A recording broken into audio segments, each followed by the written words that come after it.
Here after a Bourne Braves loss to the Hyannis Harbor Hawks 8-5. Welcome into Postgame Tomahawk Talk. I'm Ariel Tamir-Pinsky, joined by Adam Gawkin and Devin Jarvis. Devin, we didn't see a lot of consistent pitching tonight. What adjustments can they make going into tomorrow?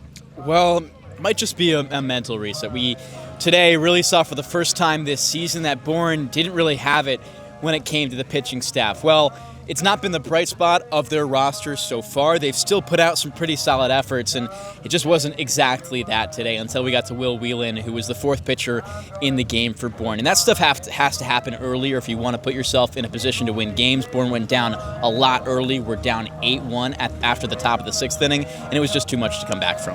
One thing we've consistently talked about, though, is that they do continue to fight back. We went down 3-0 in the first inning, but got some runs. Yeah, it's still definitely an encouraging sign to see this team continue to fight. You know, you go down 3-0 in the first inning and they get a run back right away. But more impressively, towards the end of the game, you go down 8-1 after the top of the sixth, and then this team really rallied. They got those 3 runs, and then they almost had a chance for more in the seventh.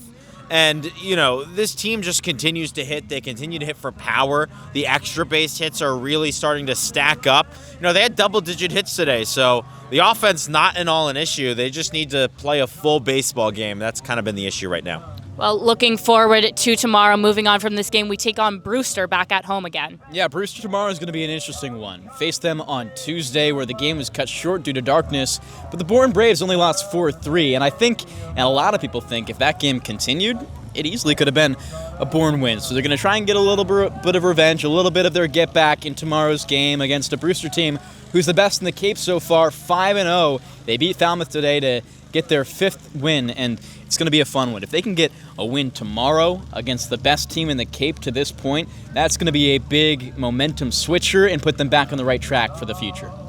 Right, well, more post-game coverage coming up next. Ariel Tamir-Pinsky here now with Lyle Allenstein. Lyle, we saw the Braves go down 3-0 in the first inning, off to a slow start. What adjustments do they need to make? Yeah, the slow starts really killed them in this one. It was reminded me of the game one against Harwich, where they went down 6-0 after a touch pitching performance. Kind of happened again this one. Noah Franco in his Cape debut on the mound kind of struggled to start, and the Bourne, they put himself in a position where they needed to come back late in this one. They got some runs going, but it wasn't enough in the end.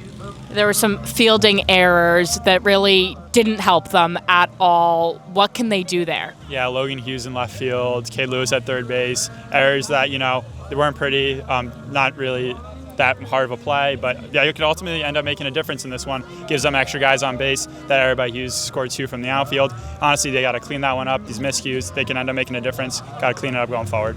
Well, thanks for joining me, Lyle. We'll be back here at Doran Park for our first pitch at 6 p.m.